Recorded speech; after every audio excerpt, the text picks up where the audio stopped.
Yan, sa lukuyang niluluto ang ginataang bayabas na may konting bilo-bilo. Ayan, galing sa farm nila Kay.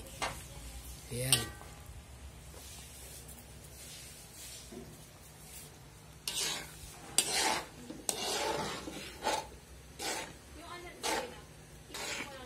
Malapit nang maluto.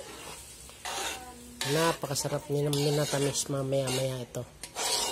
Ayan, talaga naman. Para akong nasa probinsya pa rin. Parang sinasariwa ko yung aking pagkabata.